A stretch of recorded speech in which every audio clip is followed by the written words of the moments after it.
አዘራቢ ፍጻመ አብዞባ ምዕራብ ትግራይ ተካይድሎም መንግስት ኢትዮጵያ ናብ ዞባ ምዕራብ ትግራይ አዘራቢ አገልግሎት መጓዓዝያ አየር ምጅማሩ ብዕል ገሪጾም መንገዳሪ ኢትዮጵያ ናብ ከተማ ሑመራ ዝጀመረ በረራም ድሕሪ ልዕሊ 5 ዓመታት ንፈለማዋን ኮይኖም ተጋሩ ዘይኮኑ ወረርትን ሰፈርትን ዝመርሕዎ ምጅማር አገልግሎት በረራ አየር ተካይድሎም እቲ ሎሚ ናብ ሑመራ ዝተገበረ በረራም መራሕቲ ሓይልታት ጽንተ ዝኾኑ ብመንግስቲ ፌደራል ዝተላኣኹም በዓል ኮሎኔል ደመቀ ዘውድን እሸቱ ደምለውን ዝመርሕዎ ጉዕዞ እዮም እቲ ዓመታት ተቋሪጹ ዝጸንሐ በረራ መንገዳሪ ኢትዮጵያ ካብ 10 ሕዳር 2018 ብመሰረት ናብ ሑመራ አገልግሎት በረራ ክጅምር ዝብሉ መንገዳሪ ኢትዮጵያ ሎሚ ተኻይድ ዘሎም ብመሰረት ማዕኸና ዜና ተሃገር እቲ ምጅማር አገልግሎት ስሩዕ በረራ ናብ ዞባ ምዕራብ ትግራይ ድማ ኣብቲ ዞባ ሰላማዊ ኩነታት ንምፍጣር ተስፋታት ከንብር ይኽእል እዩ ተባሂሎም ምስ ምጅማር በረራ አገልግሎት መንገዳሪ ኢትዮጵያ ናብ ዞባ ምዕራብ ትግራይ ተዛሚድ ድማ ብወገን አዲስ አበባ ዝርከቡ ተጋሩ ብዛዕባ ትግራይ ይምልከተናን የእትወናን እዩ ዝብሉ ከምኡን እቶም ንምዕራብ ትግራይ ጎቢጦም ዝርከቡ በዓል ኮሎኔል ደመቀ ዘውድን መሻርክትን ምስ ቀድማ ሚኒስትር አብይ አሕመድ ኣብ ዘተ ከም ዝቆነዩ ሰሚዕና ኣለና እቲ ዘተ ድማ ብዛዕባ ምምላስ ተመዛበልቲ ምዕራብ ትግራይ ናብ መረቦቶም ዝምልከት እዮም ካብ ውሽጢ ትግራይ ካብ ከተማታት መቐለን ሽረን ካልኦት ከባቢታትን ዝርከቡ ተመዛበልቲ ወገናት ናብ መረቦቶም ንክምለሱም ዘኽእል ዘተ እዩ ተኻይድ ዘሎ ተባሂሎም ይኹን እምበር እዚ ብወገን አዲስ አበባ ዝካየድ ዘሎ መስርሕ ምምላስ ተመዛበልቲ ምዕራብ ትግራይ ተባሂሉ ብቀድማ ሚኒስትር አብይ አሕመድ ዝምርሑ ንጥፈታት ብወገን ህወሓትን ጊዜያዊ ምምሕዳር ትግራይን ተቀባልነት ከም ዘይብሎም በተረጋጋሚ ተገሊጾም ህወሓት እውን ነቲ መስርሕ ዝግበር ዘሎ ውዲት መንግስቲ ፌደራል ብምባል ዝቃወም ዘሎ ኮይኖም ጊዜያዊ ምምሕዳር ትግራይ ድማ ንዕኡ ዘግለለ ኣብ አዲስ አበባ ጥራሕ በይናዊ ብዝኾነ መንቅስቃስ ተመዛበልቲ ምዕራብ ትግራይ ንምምላስ ዝግበሩ ንጥፈታት ተቀባልነት ዘይብሎም ከም ዝኾነ ቅድሚ ሕዚ ገሊጹ ምንባሩ ይዝከር እዮም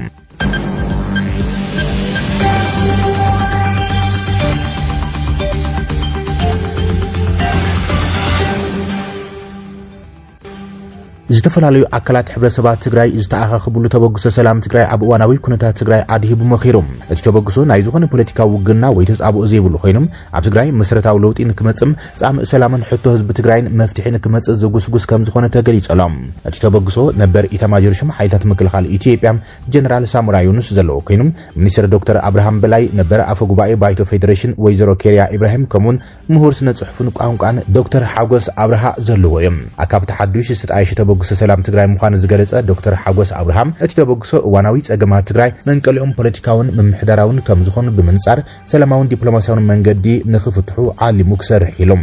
እዋናዊ ጸገማት ትግራይ መንቀሊኦም ፖለቲካውን ምምሕዳራውን ጸገማት ከም ዝኾኑን እቶም ጸገማት ድማ ብሰላማውን ዲፕሎማሲያውን መንገዲ ጥራሕ ክፍትሑ ከም ዘለዎም ገሊጸሎም ጸገም ትግራይ ምፍታሕ ድማ ኣካል መፍትሒ ጸገም ኢትዮጵያ ምዃኑ ብምእማን ኣብ ትግራይ ለውጢ ሰላም ፍትሒ ሕውየትን ልምዓትን ንምምጻም ዝዓለመ ተበግሶ ኢሎም እዚ ተበግሶ ንዝኾነ ፖለቲካዊ ውዳበ ወይ ድማ መንገዲ ቃርሲም ዘይድግፍን ዘይቃውምን እዩ ዝበለ ዶክተር ሓጎስ ኩሉ ትግራዋይ ሓበራዊ ርድኢት ጸገምን ምኽንያት ትግራይ ብምፍጣር እቲ ዝተበታተነ ሓሳብ ይኹን ውዳበ ድልየት ለውጥን ሰላምን ናብ ሓደ ማዕበይ ወይ ድማ ሴቲንግ ብምምጻም ምስ ተጋሩ ፌደራል መንግስቲ ኢትዮጵያ ይኹን ምስ ካልኦት ሃገር ለኸን ዓለም ለኸን ዝምልከቶም ኣካላት ብምዃን ብትግሃት ክሰርሕ ዝተለዓለም ተበግሶ ኢሎም እዚ ተበግሶ ሰላም ናይ ሓፂር ግዜ ዕርቅን ሽምግልና ዘይኮነም ብሳይንሳውን ምኽንያታውን መንገዲ ሰላምን ለውጥን ንምምጻእ ብሰላማዊ መንገዲ ዝቃለስ ከም ዝኾነ ዶክተር ሓጎስ ገሊጾም ሎሚ ዕለት ፈጸምቲ እቲ ተበግሶ ምስ ዶክተር አብርሃም በላይ ብዝተገበረ ዘተም ፌደራል መንግስቲ ኢትዮጵያ እዚ ተበግሶም ዕላምኡ ለውጢ ሰላምን ምርግጋዕን ንምምጻእ ዝዓለመም ሰላማዊ ቃልሲ ተጋሩ ክሳብ ዝኾነም ሙሉእ ብሙሉእ ከም ዝድግፎ ኣድላይ ምትሕባር ከም ዝገብርን ምስ ተበግሶ ሓቢሩ ከም ዝሰርሕን ገሊጹና ብምባል ዶክተር ሓጎስ ገሊጸሎም ኣብ ቀጻሊ ድማ ኩሉ ትግራዋይ ዲያስፖራ ሓዊሱም ኣፋላይ ሓሳብ ብዘይገድስ ዓበይቲ ሚድያት ብምስለ ቀመር ቨርቹዋል በኣካልን ዝዕደምሉ መድረኻትን ኮንፈረንሳትን ዘተ ሰላም ኣብ አዲስ አበባ ክካየድ እዩ ኢሎም እዚ ተበግሶ ሰላም ሽፋኑን ወሰኑን ትሕዝቶን እናሰፍሐ ኣብ መላእ ዓለም ተቐባልነት ንክህልዎም ናይ ኩሉ ሓላፍነት እዩ ሞ ንሰላምን ለውጥን ኩላህና ንስራሕ ክብል እዩ ኣካቢ ተበግሶ ሰላም ንትግራይ ዶክተር ሓጎስ አብርሃ ገሊጹ ዘሎም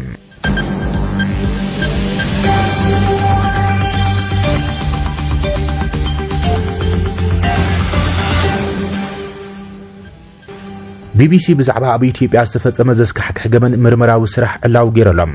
እቲ ምርመራዊ ስራሕ ኣብ ኢትዮጵያ ብሰላሕታ ዝካየድ ዘሎ ኩናት ግን ዝተኸወለ ዝበሎ ኮይኖም ዘይተገንጸሉ ቃንዛ ገጻት ጉዕዞ ህይወት ኣብ ኩናት ዝተቐርቀሩ ዜጋታት ኢትዮጵያ ቃሊዕሎም ኣብቲ ክልል ዝፍጸም ጾታዊ ዓመጽ ዝበዝሐ ዘይተሰነደ ይኹን እምበር ቢቢሲ ግና ካብ ሓምለ 2023 ክሳብ ግንቦት 2025 ኣሽሓት ጸብጻባት ዓመጽ ከም ዝተረኣየ መረዳእታታት ኣዋህሊሉ ኣሎ ኢሉ እተን ጾታዊ ዓመጽ ዘጓነፈን ደቂ ኣንስትዮም ካብ ጓል 8 ክሳብ 65 ዝዕድሜን እየን ነቲ ግጭት ንምጽብጻብ ናጻ መራኸቢ ብዙሓን ናብ ክልል ኣምሓራ ከይኣትዋም ገደብ ኣብ ዝነበረሉ እዋን ኣብ ናይሮቢ ዝርከብ ጉጅለ ቢቢሲ ኣብቲ ክልል ምስ ዝቕመጣ ደቂ ኣንስትዮ ኮነም ሓካይም ክዘራረብ ብምዃሎም እቲ ቅልውላው ኣብ ህይወት ሰባት ንዝፈጥሮ ዘሎ ጽልዋም ክሳብ ክንደይ ምዃኑ ሳሕቲ ዝርከብ መረዳእታም ከቕርብ ክኢሎም ሰራዊት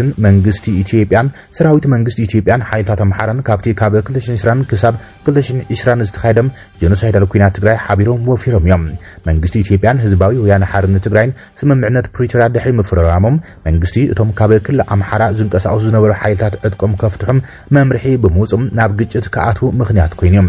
ሓይልታት ፋኖ እቲ መንግስቲ ኢትዮጵያ ዝወስዶ ስጉምቲ ኣብ ልዕሊኦም ጥልመት ከም ዝፈጸመ ኮይኑ ተሰሚዕዎም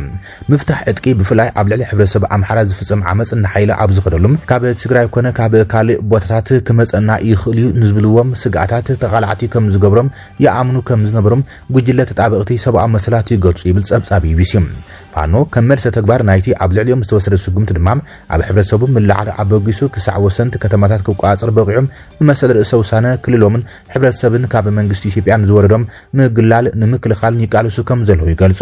ከም ውጽኢቱም እቲ ንፋኖ ጽንፈኛታት ብሄራውያን ኢሉ ዝጽዋዕ ሰራዊት ኢትዮጵያ ዓመጽ ዝመልኦ ጭፍጨፋ ኣኽቲሉ ይብል እቲ ግጭት ካብ ጅምር ኣትሒዙ ክልቲኦም ወገናት ብበዝሒ ምጋዝ ሰብኣዊ መሰላት ክኽሰሱ ጸኒሖም እዮም ዝበለት ጸብጻብ ኢደወነናዊ ቅትለታት ብዘይ ትእዛዝ ቤት ፍርዲ ምእሳር ጉዱድ ካብ ቤት ንብረት ምምዝባል ምዕናው ንብረት ራስያም ሰፊሕ ጉዳት ምግሳስን ጾታዊ ዓመጽን ገለ ካብቲ ዝተኸሰሱሉ እዮም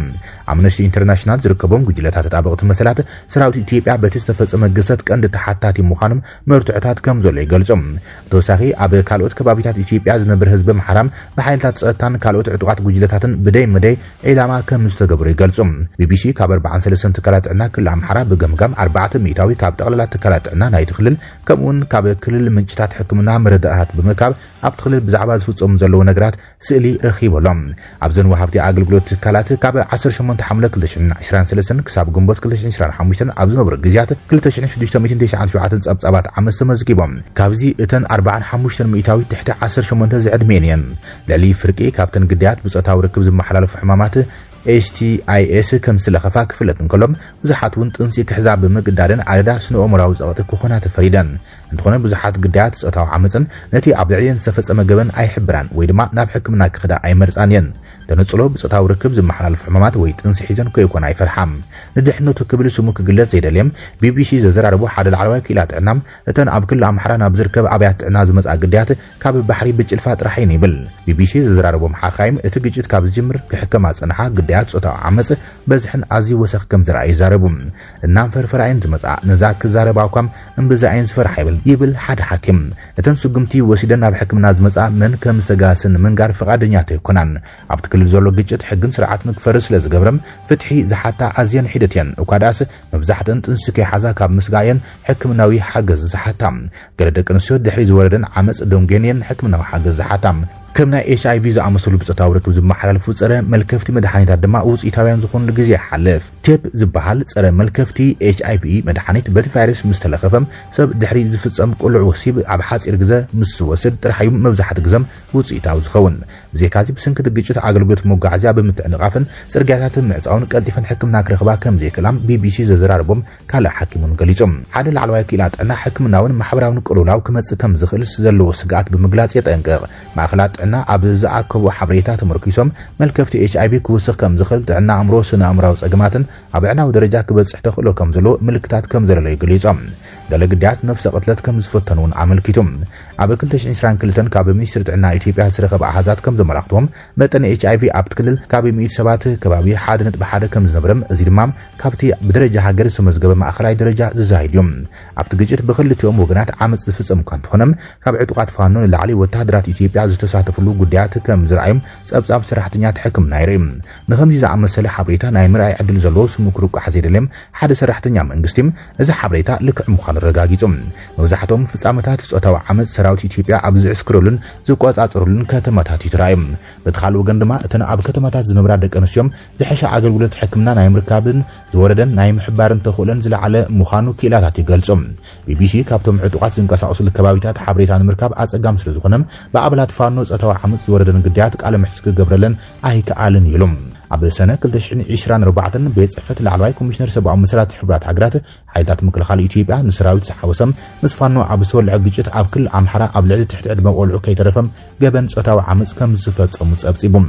ቢቢሲ ሚኒስትር ምክልኻል ኢትዮጵያ ንዘቀረበሉ ክስ ምላሽ ክብ ሓቲቱ ንኣዋርሕ እኳ እንተተጸበየም መልስ ግን ኣይረኸበን ቢቢሲ ብተረጋጋሚ ካብ ሰበስልጣን ክልል ኣምሓራ ዝርዝር ሓበሬታ ክወሃቦ ዘቕረበ ሕቶውን ኣይተዓወተሉን ሓደ ካብ መራሕቲ ፋኖ ኣስረስ ማሬ ዳምጠ ንቢቢሲ ኣብ ዝሃበ ሓበሬታ እቲ ዕጡቕ ብኣባላቱ ዝተፈጸመ ጉዳይ ከም ዘይፈልጥን ኣብ ልዕሊኡ ዝኾነ ክሲ ከም ዘይቀረበን ብምግላጽ ኣብ ከምዚ ዓይነት ተግባራት ምስታፍ ክሳብ ሞት ከቕጽዕ ከም ዝኽእል ኣብሪሆም ቢቢሲ መንግስቲ ኢትዮጵያ ዝመዞም ብዩኒቨርሲቲ ባህር ዳር ዝምራሕ ኣብ ልዕሊ ደቂ ኣንስትዮ ዝተፈጸመ ጾታዊ ዓመጽ ኣመልኪቶም ምርመራ ከም ዝጀመረን ኣብ ዝስዕቡ ወርሓት ውጽኢቱ ብግልጺ ክዝርጋሕ ተጽቢት ከም ዝግበረሉን ክርዳእ ክኢሎም ኣምነስቲ ኢንተርናሽናል ኣባላት ሰራዊት ኢትዮጵያ ብዝገብርዎ በደል ዘይቁጽዑ ብምዃኖም ካብ ነዊሕ እዋን ጽንሐ ምዃኑ ዘርእዮ ስክፍታ ገሊጾም ኣብ ዞባ ናይ ኣምነስቲ ተመራማሪት ሃይማኖት ኣሸናፊም ነቶም ዝበደሉ ናብ ሕጊ ንምቕራብ ዝግበር ሓቀኛ ጻዕሪ የለን ትብል ቀጺላ ምውጋእ ይቕጽል እዮም ዘለዉ ኣምሳያ ናይቲ ዝበደልዎ ዝኾነ ሳዕቤን ከየመጾም ክሳብ ሕጂ ኣብኡሎም እተን ንህይወተን ናብ ካልእ ኣንፈት ብዝወስድ ተመክሮ ዝሓለፋ ሰባት ፍትሒ ይግበአን እዩ ክትብል ትገልጽ ቢቢሲ ኣብ ኢትዮጵያ ኣብ ክልል ኣምሓራ ዝካየድ ዘሎ ዘስካሕክሕ ዝበሎ ኩናትን ዝፍጸሙ ገበናት ጾታዊ ጥቃትን ዓመጽን መሰረት ብምግባር ኣብ ዕላዊ ኣብ ዝገብሮ ምርምራዊ ስራሕ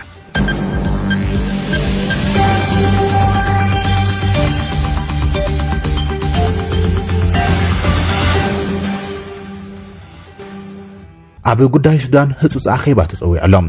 ጉዳይ ኩናት ሕድሕድ ሱዳን ካብ ዝሓመቐ ናብ ዝኸፍአ ይኸይድ ከም ዘሎ ተገሊጾም ዋና ጸሓፊ በዓል መዚ ልምዓት በይነ መንግስታት ምብራቕ ኣፍሪካ ዶክተር ወርቅነህ ገበዩም ጸጥታውን ሰብኣውን ኩነታት ሱዳን ብቕልጡፍ እናተበላሸወ ይኸይድ ከም ዘሎ ኣጠንቂቖም እቲ ዋና ጸሓፊ ሎሚ 10 ሕዳር 2018 ኣብ ከተማ ጅቡቲ ኣብ ዝርከብ ዋና ቤት ጽሕፈት ትካል ወሳነ ኣኼባ ኣካይዶሎም ኣብቲ ኣኼባ ኣብ ሱዳን ክሰርሑ ዝተመደቡ ፍሉያት ልኡኻት ብዙሕነታዊ ትካላት ከምኡን ወሰንቲ ዞባውን ኣህጉራውን መሻርክቲ ተረኺቦም ኣሎም ቀንዲ ኣጀንዳ ናይቲ ኣኼባ ሓፈሻዊ ኩነታት ሱዳን ብፍላይ ድማ ኣብ ርእሰ ከተማ ሰሜን ዳርፉር ኤልፋሽር ዝረአ ዘሎም ዘሰክፍ ኩነታት ንምግምጋም ተባሂሉ ኣልፋሽር ኣብ መንጎ ሰራዊት ሱዳን ሓይልታት ቁልጡፍ ደገፍን ኣብ ዝተኻየደ ውግም ብሚልዮናት ዝቑጸሩ ተመዛበልቲ ዘዕቆበት ናይ መወዳእታ ዓባይ ከተማ እያ ነይራ እታ ከተማ ኣብ ዝሓለፉ ኣዋርሕ ኣብ ከባባን ውግእን ብምንባራ ዓብዪ ሰብኣዊ ቅልውላው ስዒብዋ እዩ ዶክተር ወርቅነህ እቲ ኣኼባ ጻዕርታት ህንጸት ሰላም ንምጥንኻርን ኣብ ወሃባ ሰብኣዊ ሓገዛት ንምሕያል ጭቡጥ መገድታት ከም ዝዘራረበ ገሊጾም ዋና ጸሓፊ ኢጋድ ዶክተር ወርቅነህ ኣብ ማሕበራዊ መራኸቢታት ገጹ ኣብ ዘርግሖ ጽሑፍ ንሱዳን ናብ ሰላምን ነባሪ ምርግጋዕን ከብጽሕ ዝኽእል ሓበራውን ዝተዋደደን ኣገባብ ጥራይ ብምባል ነቲ ውድ መንፈስ ንኢድወሎም